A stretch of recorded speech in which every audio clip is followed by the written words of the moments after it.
ഇന്ന് നമുക്ക് അധികം സംഭാഷണങ്ങളൊന്നുമില്ലാത്ത ഹോളിവുഡ് എന്ന മലയാള സിനിമയുടെ കഥ നോക്കിയാലോ? കഥയുടെ ചുരുക്കം എന്തെന്നാൽ, താല്പര്യമില്ലാത്ത വിവാഹം, ക്രൂരനായ ഭർത്താവ്, അവളെ എന്നും ബലമായി പിടിച്ചുകൊണ്ടുപോയി അയാൾ ക്രൂരമായി ഫിസിക്കൽ റിലേഷനിലും ഏർപ്പെടും. എങ്ങനെയെങ്കിലും ജീവിതം തള്ളി നീക്കുമ്പോഴാണ് അവൾ തന്റെ പഴയ കൂട്ടുകാരിയെ കണ്ടുമുട്ടുന്നതും. പഴയ കൂട്ടുകാരിക്കും നായികയ്ക്കും തമ്മിൽ എന്താണ് ബന്ധം? അതൊക്കെ അറിയണ്ടേ? പിന്നീട് നായികയ്ക്ക് എന്ത് സംഭവിച്ചു എന്നും അറിയണ്ടേ? എങ്കിൽ നമുക്ക് വേഗം സിനിമയുടെ കഥയിലേക്ക് കടക്കാം. അതിനു മുൻപായിട്ട് വീഡിയോ കാണുന്ന കൂട്ടുകാർ ഒന്ന് ലൈക്ക് ചെയ്തിട്ട് കാണാൻ മറക്കരുതേ. സിനിമയുടെ തുടക്കത്തിൽ നായികയാണ് കാണിക്കുന്നത്. നായിക കായലിലൂടെ തോണിയൊക്കെ തുഴഞ്ഞ് തന്റെ വീട്ടിലേക്ക് എത്തും. അധികം സംഭാഷണങ്ങളൊന്നും ഇല്ലാത്തത് കൊണ്ട് തന്നെ നായികയുടെ പേരൊന്നും ഇവിടെ പറയുന്നതേയില്ല. അങ്ങനെ തന്റെ വീടിന് മുന്നിലായിട്ട് വള്ളമൊക്കെ കെട്ടിയിട്ടതിനു ശേഷം നായിക തന്റെ വീട്ടിലേക്ക് പോകും. അവൾക്ക് നല്ല വയറുവേദനയുണ്ടായിരുന്നു. കാരണം അവൾക്ക് പീരീഡ്സ് ആയി. അങ്ങനെ അവൾ പോയി കുളിച്ച് റെഡിയായി വരികയാണ്. അന്നത്തെ കാലത്തൊന്നും പാഡൊന്നും ഉപയോഗിക്കാത്തത് കൊണ്ട് തന്നെ തുണിയാണ് അവൾ യൂസ് ചെയ്യുന്നതും. അതെല്ലാം അവിടെ കഴുകി പിടിച്ചതിനു ശേഷം നേരെ വരുന്നത് അവിടെയുള്ള താറാക്കൂട്ടങ്ങളുടെ കൂട്ടിലേക്കായിരുന്നു. താറാവിന്റെ മുട്ടകളെല്ലാം ശേഖരിച്ചതിനു ശേഷം നേരെ അടുക്കളയിലേക്കും പോയി. എന്നിട്ട് അവിടെ ആഹാരമൊക്കെ പാകം ചെയ്തു വെക്കും. അതിനുശേഷം വീണ്ടും വള്ളവും എടുത്ത് അവൾ നേരെ കായലിലേക്ക് പോയി കക്കയും ശേഖരിക്കുകയാണ്. എന്നാൽ മറ്റൊരു വശത്ത് നായികയുടെ ഹസ്ബൻഡിനെ കാണിക്കും. അയാളാണെങ്കിൽ ചെത്തുകാരനാണ്. തന്റെ ജോലിയെല്ലാം കഴിഞ്ഞിട്ട് നേരെ വള്ളവും എടുത്ത് വീട്ടിലേക്ക് വരികയാണ് നമ്മുടെ കഥാനായികയുടെ ഹസ്ബൻഡും. എന്നാൽ നായികയാണെങ്കിൽ കക്കയൊക്കെ വാരിയതിനു ശേഷം വീട്ടിലേക്കും എത്തുന്നു. ആ കക്കയെല്ലാം വെള്ളത്തിലിട്ട് ചൂടാക്കി അതൊക്കെ വൃത്തിയാക്കി വിൽക്കുവാൻ വേണ്ടിയിട്ട് എല്ലാം റെഡിയാക്കി വെക്കുന്ന സമയം, അവൾ കക്കയെല്ലാം വാരി വിൽക്കുവാനായിട്ട് കൊണ്ടുപോകുവാനായി ഇറങ്ങുന്ന സമയം തന്നെയായിരുന്നു അവളുടെ ഹസ്ബൻഡ് ഒരു ബീഡിയൊക്കെ വലിച്ച് അവളെ വല്ലാത്ത രീതിയിൽ നോക്കുന്നതും. അയാളുടെ മനസ്സിൽ മറ്റെന്തൊക്കെയോ മോഹമുണ്ടാകുന്നു. ഉടനെ തന്നെ അവളുടെ കയ്യിൽ പിടിച്ചു വലിച്ച് അവളെ അകത്തേക്ക് കൊണ്ടുപോകും. അവൾ വൃത്തിയാക്കി വെച്ചിരുന്ന കക്കയെല്ലാം ദേ താഴേക്ക് വീഴുന്നു. അങ്ങനെ അവളെ കൊണ്ടുപോയി അയാൾ ബലമായിട്ട് ഫിസിക്കൽ റിലേഷനിൽ ഏർപ്പെടും. തനിക്ക് പീരീഡ്സ് ആണെന്ന് പറഞ്ഞിട്ട് പോലും അയാൾ അതൊന്നും കേൾക്കുവാനായി കൂട്ടാക്കുന്നതേയില്ല. അത്രയും മോശപ്പെട്ട അവസ്ഥയിൽ ഇരുന്നിട്ട് പോലും അവളെ അയാൾ ബലമായി റേപ്പ് ചെയ്യും പോലെയാണ് അയാൾ പെരുമാറുന്നതും. അവൾക്കാണെങ്കിലോ വയറുവേദനയൊന്നും സഹിക്കാനേ പറ്റുന്നില്ല.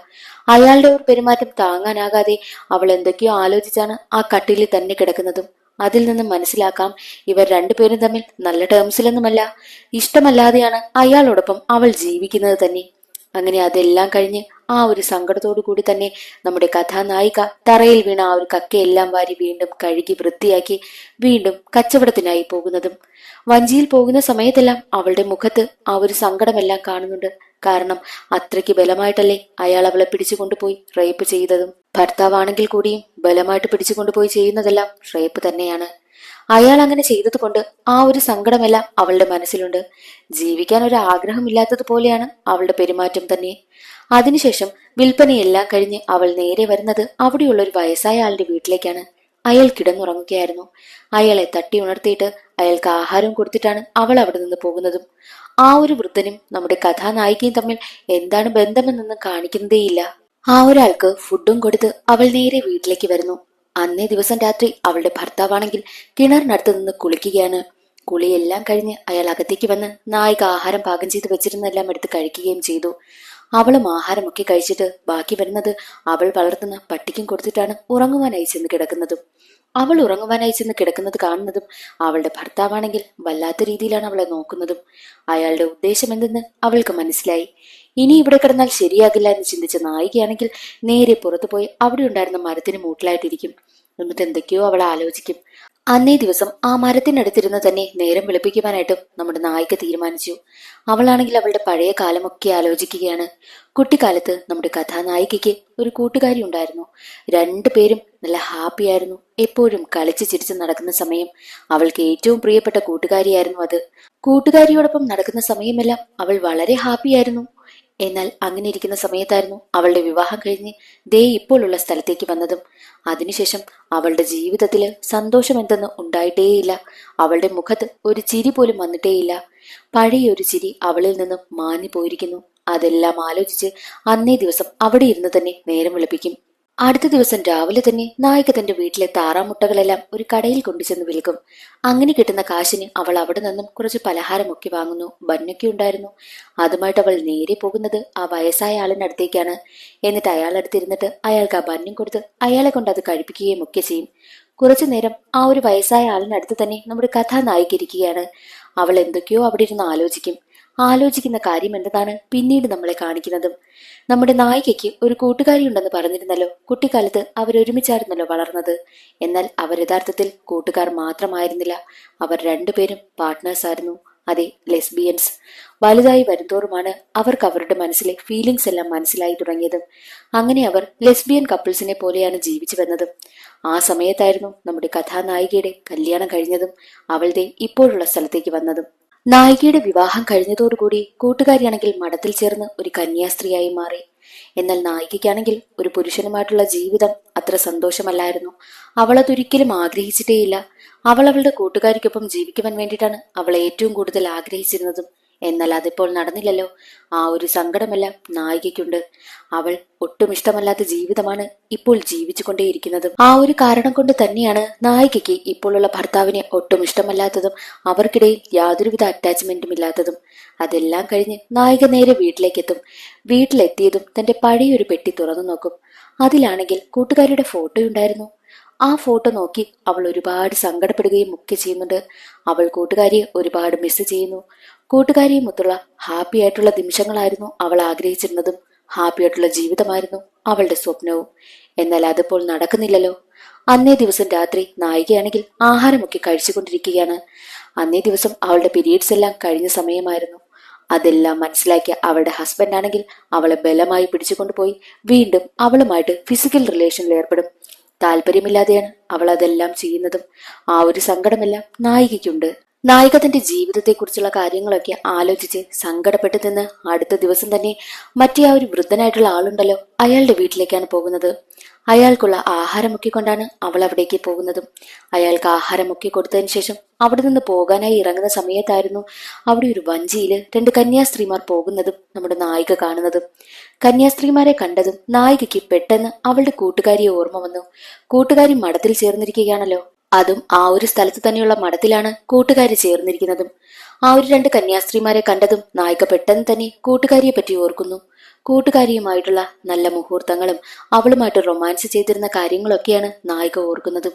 അതോർത്തതും അവളുടെ മനസ്സിൽ വല്ലാത്തൊരു ഫീലിങ്സ് ഉണ്ടാകുവാനായും തുടങ്ങി. എന്തായാലും ഇനി ആ ഒരു കൂട്ടുകാരിയുമായിട്ട് വീണ്ടും ഒരു റിലേഷൻ പുതുക്കണമെന്നും അവൾ തീരുമാനിക്കുന്നു. നായികയുടെ മനസ്സിൽ ഒരേ ഒരു ചിന്ത മാത്രമേ ഉള്ളായിരുന്നു, ഇത്രയും ദുരിതം പിടിച്ച ജീവിതം. ആഗ്രഹിച്ചതുപോലെയുള്ള ജീവിതമല്ല അവൾക്ക് കിട്ടിയിരിക്കുന്നത്. അവളെ മനസ്സിലാക്കാത്ത ഒരു ഭർത്താവും. അതിൽ നിന്നും നല്ലൊരു സന്തോഷം അവൾ ആഗ്രഹിക്കുന്നുണ്ട്. ആ ഒരു സന്തോഷവും സമാധാനവും ശാരീരിക സുഖവും എല്ലാം കിട്ടാൻ വേണ്ടിയിട്ടാണ് അവൾ വീണ്ടും അവളുടെ കൂട്ടുകാരിയെ അന്വേഷിച്ചു പോകുവാനായി തീരുമാനിച്ചത്. എന്നാൽ മഠത്തിലെത്തിയ സമയത്ത് അന്നേ ദിവസം അവൾക്ക് അവളുടെ കൂട്ടുകാരിയെ കാണാനായും പറ്റിയില്ല. അന്നേ ദിവസം കൂട്ടുകാരിയെ കാണാൻ കഴിയാത്തതിനാൽ അടുത്ത ദിവസവും നമ്മുടെ നായിക മഠത്തിലേക്ക് പോകുന്നു. അവിടെ ഒരു സിസ്റ്ററിനോട് കാര്യം പറഞ്ഞപ്പോൾ ആ സിസ്റ്റർ ആണെങ്കിൽ നായികയുടെ കൂട്ടുകാരിക്കടുത്തേക്ക് അവളെ കൂട്ടുകൊണ്ടുവരികയാണ്. കുറേ നാളുകൾക്ക് ശേഷമാണ് ദേ നായിക ഇപ്പോൾ അവളുടെ കൂട്ടുകാരിയെ കാണുന്നതും. കൂട്ടുകാരിയെ കണ്ടതും അവളുടെ കണ്ണൊക്കെ നിറഞ്ഞു.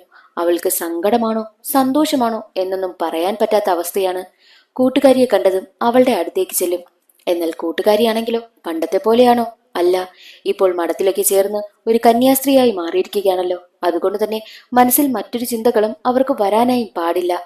അവളാണെങ്കിൽ മാക്സിമം നമ്മുടെ നായികയെ ഒഴിവാക്കുവാനായും ശ്രമിക്കുന്നുണ്ട്. നായികയുടെ വരവിന്റെ ഉദ്ദേശം എന്തെന്ന് കൂട്ടുകാരിയായ കന്യാസ്ത്രീക്ക് നന്നായി മനസ്സിലായി. എന്നാൽ നായികയെ അവൾ ഒരുപാട് അവോയ്ഡ് ചെയ്യുന്നത് കൊണ്ട് ഇവൾക്കും എന്നെ വേണ്ടാതായോ എന്നുള്ള ചിന്തയാണ് നായികയ്ക്ക്. പക്ഷേ ആ ഒരു കന്യാസ്ത്രീ മഠം വിട്ട് പോകുവാനായിട്ട് നായിക കൂട്ടാക്കുന്നതേയില്ല. അവളുടെ ജീവിതം അത്രയും ദുരിതം നിറഞ്ഞതാണല്ലോ. അവൾ ആരോട് പറയാനാ, ആർക്ക് മനസ്സിലാകാനാ? അങ്ങനെ കന്യാസ്ത്രീ മഠത്തിൽ തന്നെ നിൽക്കുവാനായി അവൾ തീരുമാനിക്കുന്നു. ബാക്കിയുള്ള സിസ്റ്റർമാരെല്ലാം അവളെ അവിടെ നിർത്തുവാനായും സമ്മതിക്കുകയാണ്. എന്നാൽ അതേസമയം തന്നെ നായികയുടെ വീടാണ് കാണിക്കുന്നത്. നായികയുടെ ഭർത്താവ് ജോലിയെല്ലാം കഴിഞ്ഞ് വീട്ടിലേക്കെത്തി. അപ്പോൾ നായികയെ അവിടെ കാണുന്നില്ല. അയാൾ അന്നേ ദിവസം വൈകുന്നേരം വരെ നോക്കും, എന്നിട്ടും അവൾ വന്നില്ല. അടുത്ത ദിവസവും നായികയ്ക്ക് വേണ്ടിയിട്ട് ഭർത്താവ് വെയിറ്റ് ചെയ്യും. അന്നും അവൾ വന്നില്ല. ദേ ഒരു ദിവസമായി, 2 ദിവസമായി, 3 ദിവസമായി. അയാൾ ആകെ ടെൻഷനാകുവാനായും തുടങ്ങി. അയാളുടെ ആഹാരത്തിന്റെ കാര്യവും ആകെ കഷ്ടത്തിലാണ്. നായിക ഉണ്ടായിരുന്നെങ്കിൽ അയാൾക്ക് വേവിച്ചൊക്കെ കൊടുക്കുമായിരുന്നല്ലോ. ഇപ്പോൾ ആഹാരം കഴിക്കാൻ തന്നെ നിവർത്തിയില്ല. അയാൾ ആദ്യത്തെ 2 ദിവസമാണെങ്കിൽ പുറത്തുനിന്ന് കഴിച്ചു. എന്നാൽ പിന്നീടുള്ള ദിവസങ്ങളിലും അയാൾക്ക് ആഹാരം കഴിച്ചു പോണ്ടേ. അങ്ങനെ ആഹാരം കഴിക്കാൻ വേറെ നിവർത്തിയില്ലാത്തത് കൊണ്ട് നായികയുടെ ഭർത്താവാണെങ്കിൽ നായിക വളർത്തിക്കൊണ്ടിരുന്ന താറാവിനെയൊക്കെ പിടിച്ചുകൊണ്ടുപോയി വിറ്റ് ആ ഒരു കാശ് വാങ്ങി ആഹാരവും വാങ്ങി കഴിക്കുകയാണ്. മറ്റൊരു വശത്ത് മഠത്തിലുള്ള നായികയെ കാണിക്കുന്നു. നായികയാണെങ്കിൽ തന്റെ ആഗ്രഹം എന്താണെന്നും വന്ന ഉദ്ദേശം എന്താണെന്നും തന്റെ കൂട്ടുകാരിയെ നോക്കിക്കൊണ്ട് തന്നെ അവളോട് പറയുവാനായും ശ്രമിക്കുകയാണ്. നായികയുടെ ഉദ്ദേശവും കൂട്ടുകാരിക്ക് മനസ്സിലാവുന്നുണ്ട്. പക്ഷെ കൂട്ടുകാരിക്കാണെങ്കിൽ ഒന്നിനും പറ്റാത്ത അവസ്ഥ. അവളെല്ലാം ഉപേക്ഷിച്ച് മറ്റൊരു ലൈഫാണല്ലോ തിരഞ്ഞെടുത്തിരിക്കുന്നത്. താൻ വന്ന ഉദ്ദേശമൊന്നും നടക്കില്ല എന്ന് നായികയ്ക്ക് മനസ്സിലായതോടുകൂടി ഉടനെ തന്നെ അവിടെയുണ്ടായിരുന്ന കൂട്ടുകാരിയുടെ കന്യാസ്ത്രീയുടെ വേഷമുണ്ടല്ലോ, ആ വേഷമെടുത്ത് അവൾ മണപ്പിക്കുവാനും ഒക്കെ തുടങ്ങുന്നു. അവളുടെ ആഗ്രഹം എന്തെന്നും ആ ഒരു പെരുമാറ്റത്തിലൂടെ വീണ്ടും കൂട്ടുകാരിക്ക് മനസ്സിലാകുന്നുണ്ട്. എന്നാൽ കൂട്ടുകാരി കൺട്രോൾ പോകാതിരിക്കാൻ വേണ്ടിയിട്ടൊക്കെ അവൾ ശ്രമിക്കും. അവളാണെങ്കിൽ വീണ്ടും പഴയ കാര്യങ്ങളൊക്കെ ഓർക്കുകയാണ്.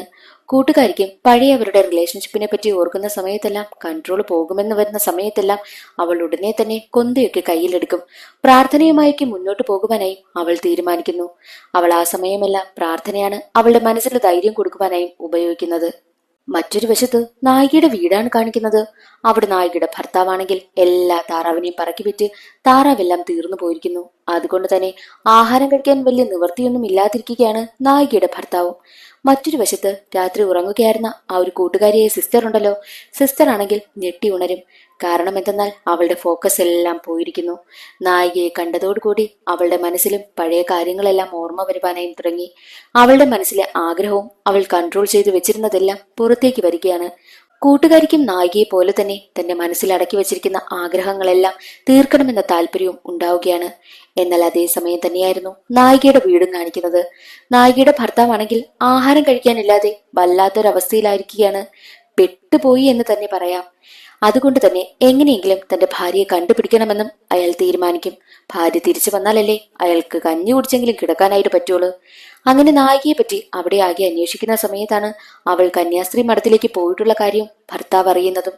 ഉടനെ തന്നെ അവളെ തിരക്കി കന്യാസ്ത്രീ മഠത്തിലേക്കും എത്തും. മഠത്തിലെത്തിയ അയാളാണെങ്കിൽ കാര്യങ്ങളെല്ലാം തുറന്നു പറയുന്നു. തന്റെ ഭാര്യയെ തിരിച്ചു കൊണ്ടുപോകുവാനാണ് വന്നിരിക്കുന്നതെന്നും അയാൾ പറയുന്ന സമയത്ത് മഠത്തിലുള്ള സിസ്റ്റർമാർക്കൊക്കെ എന്ത് ചെയ്യാനായിട്ട് പറ്റും. അതുകൊണ്ട് തന്നെ അവർ മറുത്തൊന്നും പറയാതെ നായികയെ അയാളുടെ കൂടെ പറഞ്ഞു വിടുകയാണ്. മനസ്സില്ലാ മനസ്സോടെയാണ് അവൾ അവിടെ നിന്ന് ഇറങ്ങിപ്പോകുന്നതും. അതെല്ലാം കണ്ടു ഒന്നും മിണ്ടാനാകാതെയാണ് കൂട്ടുകാരിയും നിൽക്കുന്നതും. വീട്ടിലേക്ക് നായികയെ കൂട്ടിക്കൊണ്ടു വന്ന സമയത്ത് ഇത്രയും ദിവസം നായികയില്ലാത്തതിന്റെ ആ ഒരു വിടവെല്ലാം അയാൾ അങ്ങ് നികത്തും. അവളെ ക്രൂരമായി പിടിച്ചുകൊണ്ടുപോയി ഫിസിക്കൽ റിലേഷനിൽ ഏർപ്പെടുകയാണ്.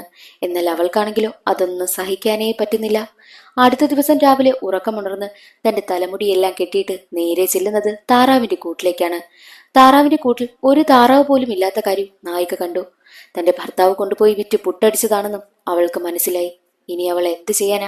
അവൾ തന്റെ ജീവിതത്തെക്കുറിച്ച് ആലോചിച്ച് നിരാശപ്പെട്ട് നേരെ ചെല്ലുന്നത് കായലിലേക്കാണ്. പഴയതുപോലെ തന്നെ കക്കയൊക്കെ വാരി എങ്ങനെയെങ്കിലും അത് കൊണ്ടുപോയി വിറ്റ് ജീവിക്കാമെന്നും അവൾ തീരുമാനിക്കുന്നു.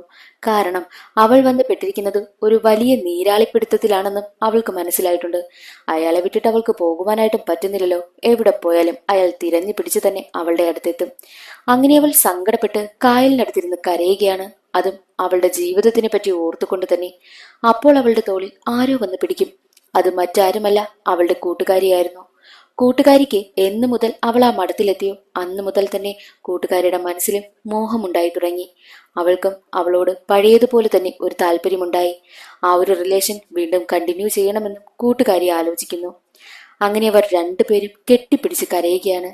അതിനുശേഷം നായിക കൂട്ടുകാരിയും കൊണ്ട് വള്ളത്തിൽ നേരെ കായലിലേക്ക് പോകും. എന്നിട്ട് കായലിന്റെ നടുവിലെത്തുന്ന സമയം തന്നെയായിരുന്നു ഈ നമ്മുടെ കഥാനായിക നേരെ ചെന്ന് കൂട്ടുകാരിയെ കെട്ടിപ്പിടിക്കുന്നതും. അങ്ങനെ രണ്ടുപേരും പരസ്പരം കെട്ടിപ്പിടിക്കുകയും ആ ഒരു വള്ളത്തിൽ വെച്ച് തന്നെ ഫിസിക്കൽ റിലേഷനിൽ ഏർപ്പെടുകയും ചെയ്യുന്നു. നായികയ്ക്ക് കളഞ്ഞുപോയതെന്തോ കിട്ടിയ ഒരു സന്തോഷമാണ് കൂട്ടുകാരിയെ തിരിച്ചു കിട്ടിയതും. അവൾ എന്താണോ ആഗ്രഹിച്ചത് അത് തന്നെയാണ് അവൾക്കിപ്പോൾ അവളുടെ ജീവിതത്തിൽ തിരിച്ചു കിട്ടിയതും. ആ ഒരു സന്തോഷത്തിൽ അവരുടെ ബന്ധം കാണിച്ചുകൊണ്ട് സിനിമയുടെ കഥ അവിടെ അവസാനിക്കുന്നു. ഇന്നത്തെ ഈ ഒരു വീഡിയോ എല്ലാവർക്കും ഇഷ്ടമായെന്ന് കരുതുന്നു. ഇഷ്ടമായാൽ ഒന്ന് ലൈക്ക് ചെയ്ത് സപ്പോർട്ട് ചെയ്യാനും ചാനൽ ഇഷ്ടമായാൽ സബ്സ്ക്രൈബ് ചെയ്യാനും മറക്കരുതേ. അടുത്തൊരു സിനിമയുടെ കഥയിൽ കാണാം. അതുവരെ എല്ലാവർക്കും ബൈ.